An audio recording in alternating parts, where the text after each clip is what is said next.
Hello student.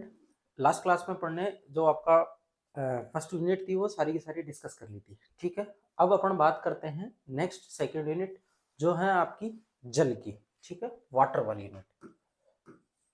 Water next जो आपकी unit है वो वाटर की है। ठीक है, जल। तो आपको जल के बारे में अगर सिंपल में इंट्रोडक्शन दूं तो जो शुद्ध जल होता है, नॉर्मल चीजें हैं, शुद्ध जल की पीएच कितनी होती है? पीएच होती है 7। और शुद्ध जल की पीएच 7 होती है। इसको बोलते हैं आसूत जल या इसको बोलते हैं डिस्टिल वाटर। इसको क्या बोलते हैं? डिस्टिल्ड वाटर बोलते हैं। ठीक है, और शुद्ध जल के अंदर कोई चालकता नहीं होती है। शुद्ध जल के अंदर अगर आप करंट लगाओगे, बाहर से 2 वायर लगा के उसमें अगर आप उंगली डालोगे तो आपके करंट नहीं आएगा। याद रखना, जल के अंदर करंट तब आता है जब उसके अंदर लवण या साल्ट घुले हुए हो। ठीक है, तो मैं लिख देता हूं, शुद्ध जल की चालकता 0 होती है। ठीक है, शुद्ध जल की चालकता क्या होती है? 0 होती है। और बात करें जल की, तो जल हाइड्रोजन के दहन से बनता है। ये इंपॉर्टेंट है।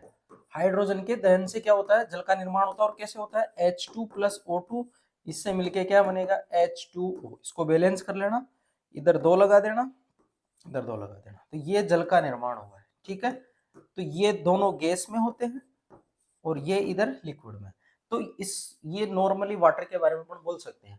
अब जल कई तरीके का हो सकता है। समुद्री जल हो सकता है, अंडरग्राउंड वाटर वाला जल अपन ले सकते हैं। ठीक है, कुएं का हो सकता है, तालाब का हो सकता है, ये कई तरीके का जल हो सकता है। अपन मेनली बात करते हैं जल का वर्गीकरण उसके लवणों के आधार पे। ठीक है, तो आप इसको नोट डाउन करिए, फिर बात करते हैं जल का वर्गीकरण।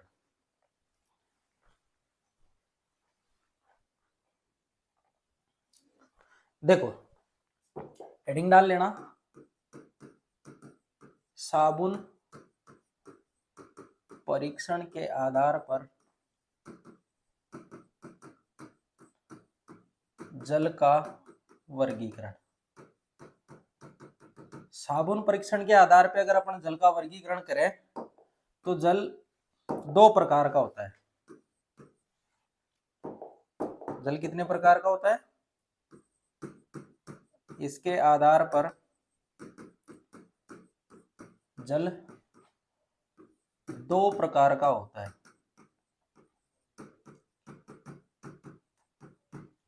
एक तो मृदु जल, एक तो क्या है? मृदु जल है, मृदु जल, इसको बोलते हैं सॉफ्ट वाटर।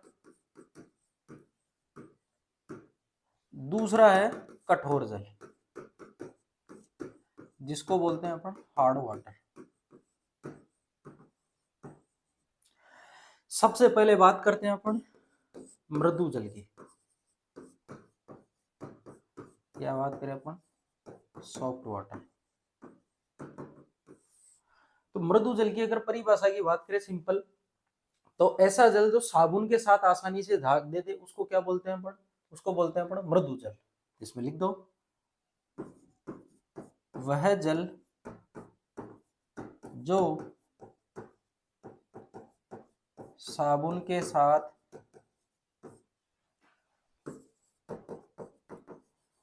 आसानी से झाग का निर्माण करे उसे मृदु जल कहते हैं। मृदु जल कहते हैं। तो सिंपल सी परिभाषा है, इसको नोट डाउन करिए, फिर बात करते हैं नेक्स्ट।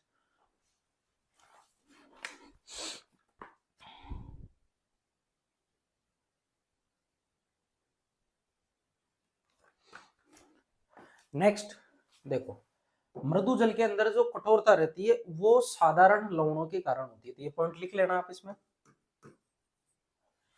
लिख लेना, मृदु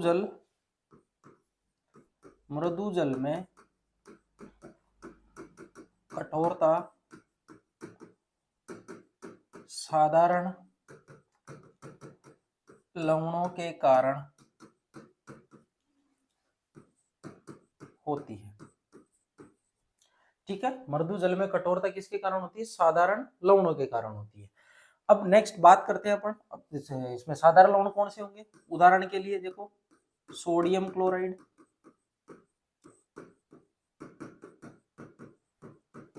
कैल्शियम सॉरी पोटेशियम क्लोराइड,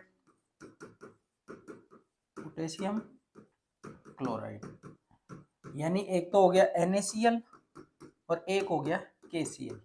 ये साधारण लवण की कठोरता होती है जो मृदु जल के अंदर उपस्थित रहती है। सिंपल सी बात है। नेक्स्ट बात करते हैं अपन सेकंड, कठोर जल, हार्ड वाटर। अगर कठोर जल की बात करें तो वह जल जो साबुन के साथ आसानी से जाग नहीं देता है, उसको अपन क्या बोलते हैं? उसको बोलते हैं अपन मृदु जल, सॉरी कठोर जल। वह जल जो साबुन के साथ आसानी से झाग का निर्माण नहीं करे या नहीं करता है, झाग का निर्माण नहीं करता है, कठोर जल कहलाता है। ठीक है, इसको नोट डाउन करिए, फिर बात करते हैं कि कठोर जल के अंदर कठोरता किन कारणों की वजह से होती है।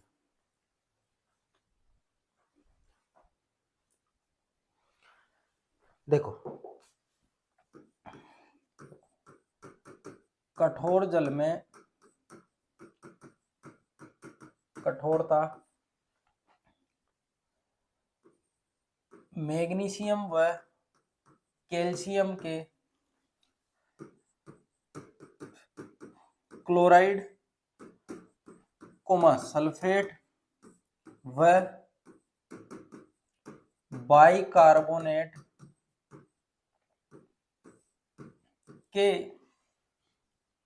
कठोर जल में कठोरता कैल्शियम मैग्नीशियम कैल्शियम के बाइकार्बोनेट सल्फेट और क्लोराइड के कारण होती है। ठीक है, तो इनके फॉर्मूले आप लिख लेना। मैग्नीशियम क्लोराइड का MgCl2 होता है, कैल्शियम क्लोराइड का CaCl2 होता है, मैग्नीशियम सल्फेट का MgSO4 होता है, कैल्शियम सल्फेट का CaSO4 होता है, मैग्नीशियम बाइकार्बोनेट का ये होता है और सॉरी 2 और कैल्शियम ये बाइकार्बोनेट, ये मैग्नीशियम क्लोराइड, मैग्नीशियम क्लोराइड, ये कैल्शियम क्लोराइड, कैल्शियम क्लोराइड, इसको बोलते हैं मैग्नीशियम सल्फेट, मैग्नीशियम सल्फेट, ये अपना कैल्शियम सल्फेट, कैल्शियम सल्फेट, ये अपना मैग्नीशियम बाइकार्बोनेट, ये अपना कैल्शियम बाइकार्बोनेट, कैल्शियम बाइकार्बोनेट। ठीक है, तो ये जितने भी लवण हैं सारे के सारे ये कठोर जल के अंदर कठोरता का निर्माण करते हैं, इनकी वजह से कठोरता रहती है, ये कठोर जल में उपस्थित रहते हैं, कठोर जल में उपस्थित। ठीक है, ये इंपॉर्टेंट है, तुम्हारे एग्जाम में डायरेक्ट यहां से क्वेश्चन पूछता है कि जल के अंदर कठोरता किनकी वजह से रहती है, यानी कठोर जल के अंदर जो कठोरता है वो किनकी वजह से रहती है? सल्फेट के कारण होती है, बाइकार्बोनेट के कारण होती है, क्लोराइड के कारण होती है। ये इंपॉर्टेंट है, तुम्हारे एग्जाम में 100% एक क्वेश्चन यहाँ से आएगा। ठीक है, इसको नोट डाउन कर लीजिए, फिर बात करते हैं अपन नेक्स्ट।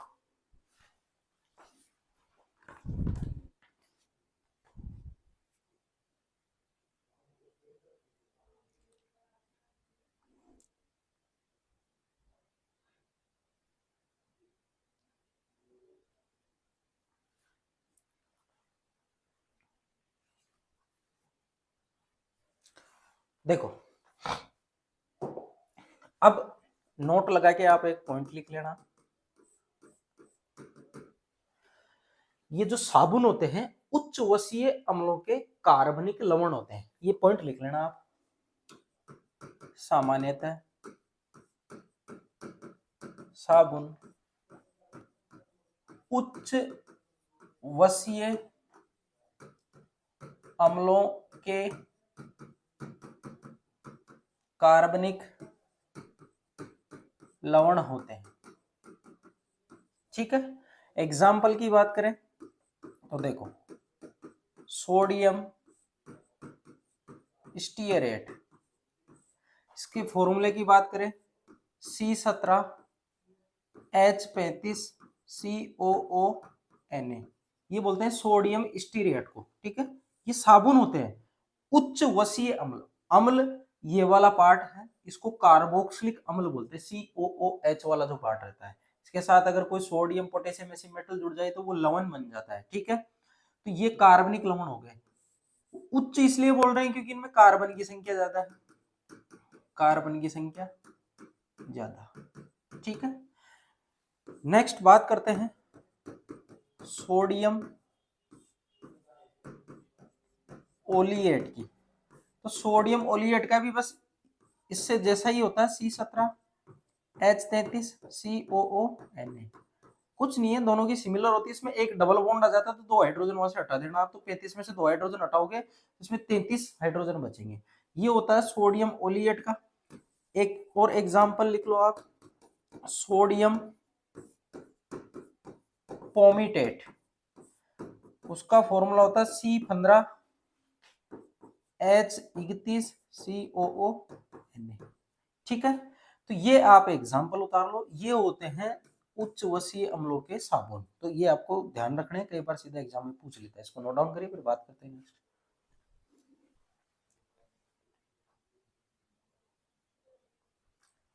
देखो नेक्स्ट, अब बात करते हैं अपन कि ये जो कठोर जल वाले सब्सटेंस हैं, जिसको अपन सल्फेट बोल रहे हैं, क्लोराइड बोल रहे हैं, बाइकार्बोनेट बोल रहे हैं, ये एक्चुअल में साबुन के साथ झाग क्यों नहीं देते हैं, तो उसका रीजन जानते हैं अपन। देखो इधर इसी में कठोर जल के अंदर ही चल रहा है, कठोर जल की साबुन के साथ क्रिया, साबुन के साथ क्रिया। देखो साबुन ले लेते हैं अपन C17H35COONA, ये बोलते हैं सोडियम स्टीरेट को। इसके 2 मॉलिक्यूल ले लेते हैं।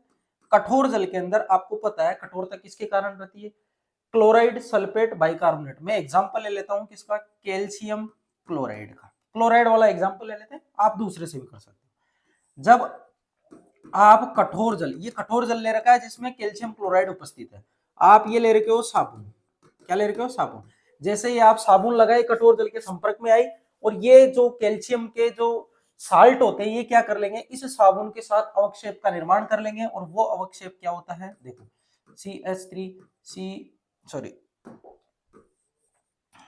ये हो जाएंगे C17H35COO का होल ट्वाइस कैल्शियम, और ऐसे नीचे वाले तीर के साथ इसको दिखा देंगे, इसका मतलब होता है अवक्षेप। इसका मतलब क्या होता है, अवक्षेप। अवक्षेप का मतलब होता है कोई चीज घुल नहीं रही है तो वो पेंदे पे नीचे तल पे बैठ जाती है, उसको अवक्षेप बोलते हैं, ठीक है। और साथ में निकलेंगे 2 मोल NaCl के, ठीक है।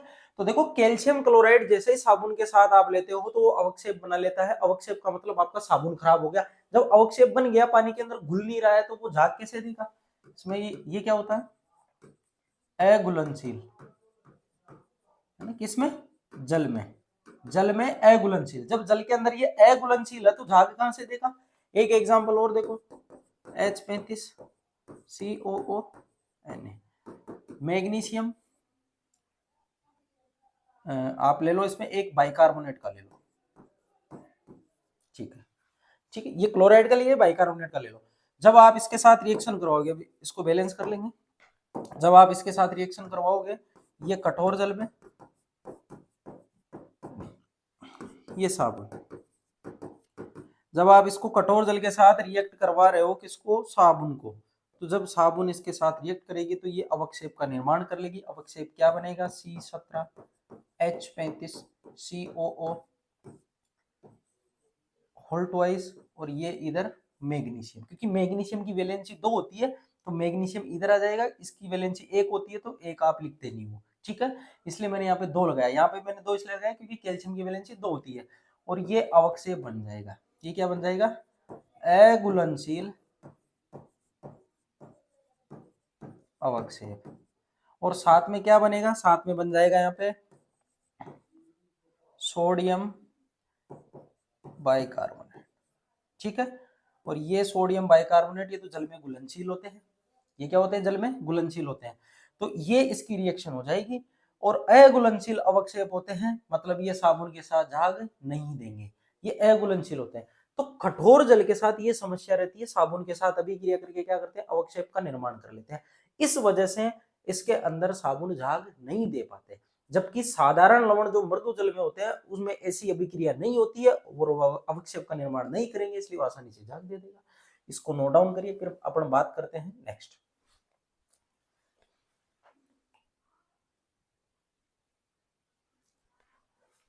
नेक्स्ट देखो, ये सिंपल बात की अपन ने। अब बात करते हैं अपन कठोर व मृदु जल में अंतर। कठोर व मृदु जल में अंतर इंपॉर्टेंट है, तुम्हारे एग्जाम में पूछा जाता है, ठीक है। तो कठोर जल और मृदु जल के अंदर अगर अंतर की बात करें अपन, तो आप देखो, इधर अपन 2 पार्टीशन दे लेते हैं,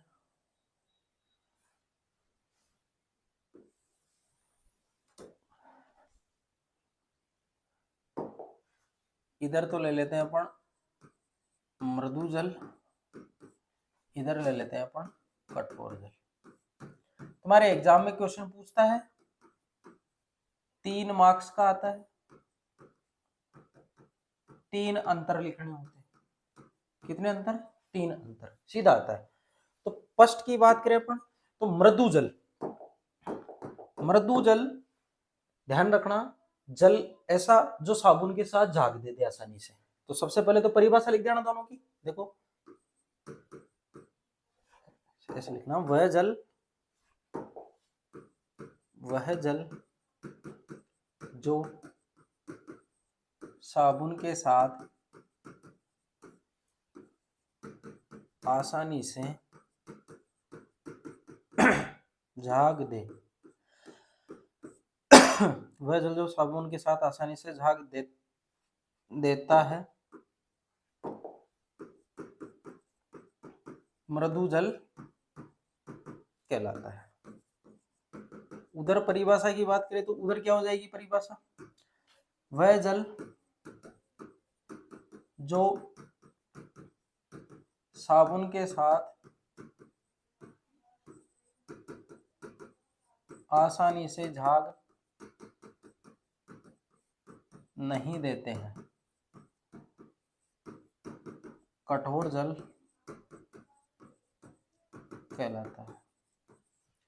नेक्स्ट बात करें अपन दूसरी, तो देखो मृदु जल में अवक्षेप का निर्माण नहीं होता है, और मृदु जल के अंदर जो कठोरता होती है साधारण लवणों के कारण होती है। तो इसमें लिख दो आप, कठोरता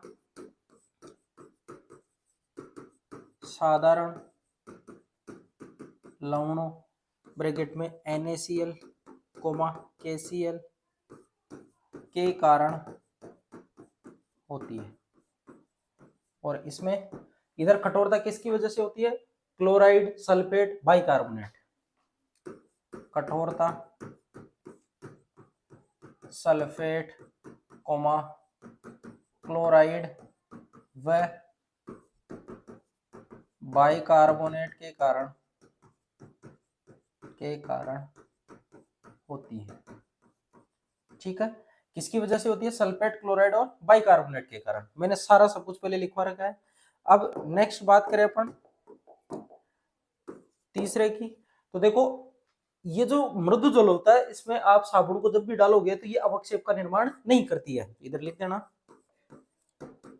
अवक्षेप का निर्माण नहीं करती, नहीं करता है। और अगर अवक्षेप का निर्माण नहीं हो रहा है अर्थात साबुन खराब नहीं होगा, आप उसको काम में लेोगे तो पूरा का पूरा यूज आएगा, अर्थात साबुन व्यर्थ नहीं जाता है, खराब नहीं होता है। ठीक है भाई, साबुन पूरा का पूरा कपड़े धोने के यूज में आ रहा है, उधर कोई अवक्षेप नहीं बन रहा तो व्यर्थ कैसे जाएगा, क्योंकि अवक्षेप नहीं बन रहा था इधर, अवक्षेप इधर नहीं बनता उधर बनता अवक्षेप, तो इधर लिख दो आप अवक्षेप का निर्माण होता है अर्थात साबुन व्यर्थ चला जाता है, अर्थात साबुन व्यर्थ चला जाता है। ठीक है, तो ये 3 अंतर हुए, 3 मार्क्स का क्वेश्चन आता है, 3 अंतर लिखने होते हैं, वेरी वेरी इंपॉर्टेंट है, तुम्हारे एग्जाम में आ सकता है, इसको नोट डाउन कर लीजिए। फिर बात करते हैं नेक्स्ट।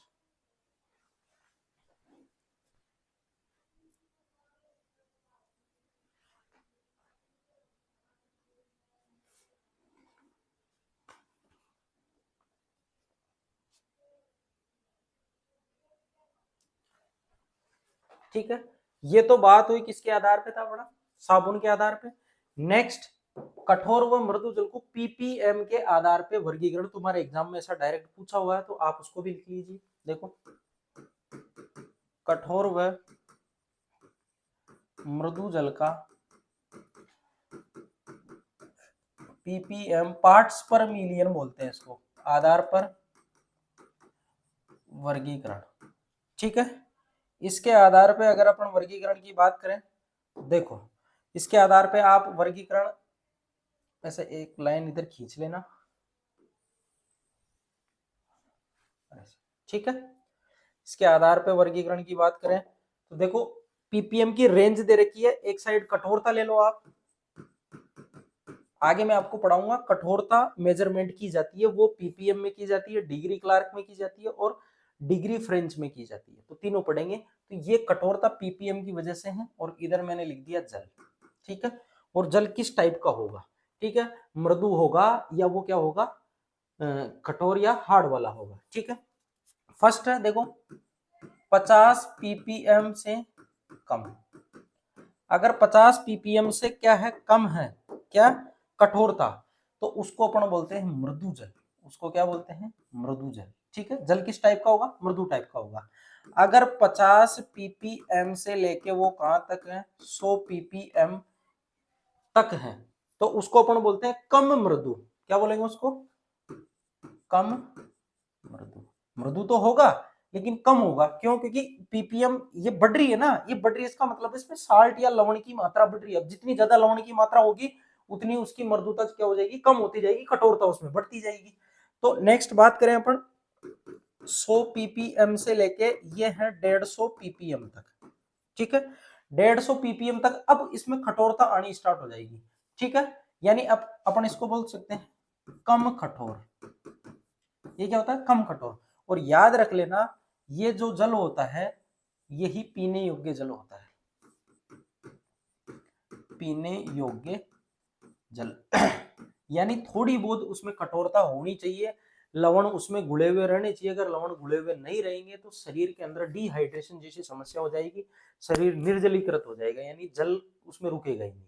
आई बात समझ में, तो इन लवणों का बैलेंस रहना भी जरूरी है। ऐसा नहीं है आप डिस्टिल वाटर को पियोगे ना उसमें कोई स्वाद नहीं आता, क्योंकि डिस्टिल वाटर के अंदर प्योर H2O होता है, उसमें कोई लवण नहीं होते, उसमें स्वाद नहीं आएगा। तो पीपीएम यानी कठोरता उसके अंदर रहनी चाहिए, 100 से 150 पीपीएम तक कठोर जल, कम कठोर बोलते हैं उसको, पीने योग्य जल होता है वो। ठीक है, कम कठोर या कुछ कठोर बोल सकते हैं इसको ना, और इसमें किताब में लिख रखा है कुछ कठोर या कम कठोर। देखो नेक्स्ट है 150 पीपीएम से लेके 250 पीपीएम, ये है साधारण कठोर, साधारण कठोर। अब दिक्कत होगी, अब आप इस जल को पियोगे ना तो आपको थोड़ी दिक्कत हो सकती है, यहां तक आपको कोई दिक्कत नहीं, इधर आपको दिक्कत होगी, अब इधर कठोरता बढ़ती जा रही है, 150 से लेकर 250 तक आ गई। ऐसे ही मैं बोल सकता हूं 250 पीपीएम से 350 पीपीएम तक। अब आप इसको क्या बोलोगे कि ये बिल्कुल कठोर जल है, ये तो चलो अपन साधारण कटोर में तो ले लेते हैं भाई, चलो ठीक है काम चल जाएगा, इतना ज्यादा साबुन भी खराब नहीं होगा आपको, और इसमें आप पी भी सकते हो। लेकिन यहाँ कठोरता बहुत ज्यादा हो गई, 250 से 350 ppm है इसमें, मतलब लवण ज्यादा घुले हुए हैं, यहाँ कठोरता आ रखी है। आप अब जो जल को काम में लेोगे तो आपके हर चीज को खराब करेगा वो। आई बात समझ में? ऐसे ही बात करें 350 ppm से अधिक, तो ये हो गया अत्यधिक कठोर, अत्यधिक कठोर, ठीक है, ये हो गया अत्यधिक कठोर। अब आप एज्यूम नहीं करोगे, अपने जो कॉलेज है, अपने गवर्नमेंट कॉलेज, उसका जो टीडीएस है वो 1200 से ज्यादा है। टीडीएस का मतलब टोटल, उसमें डिजोल्व सॉलिड, सॉलिड का मतलब होता है ये साल्ट कितने घुले हुए हैं, तो उसका 1200 ppm के आसपास है, उसका टीडीएस कितना है, लगभग 1200 के आसपास, बहुत ज्यादा है। तो यहां तक कि अत्यधिक कठोर होता है, तो सोचो वो कितना ज्यादा है, बिल्कुल रेड पानी आता है उसमें से, जब भी आप देखोगे तो उसमें बहुत ज्यादा साल्ट घुला हुआ, आयरन भी घुला हुआ बहुत ज्यादा। तो ये जल का वर्गीकरण हुआ किसके आधार पे, कठोर व मृदु जल के पीपीएम के आधार पे। आपके एग्जाम में पूछ रखा है इसको, तो आप इसको याद रख लेना। पीने योग्य जल के लिए भी पूछ रखा है वो कि कितनी होती है, 100 ppm से लेकर 150 ppm, ठीक है। तो आज की क्लास में इतना ही। नेक्स्ट जो क्लास होगी उसमें अपन डिस्कस करेंगे कठोरता कैसे मेजर की जाती है, और फिर नेक्स्ट कठोरता के लिए सोल्व करने की विधियों के बारे में, ठीक है। आज के लिए इतना ही, बाकी बात करेंगे अपन नेक्स्ट क्लास में।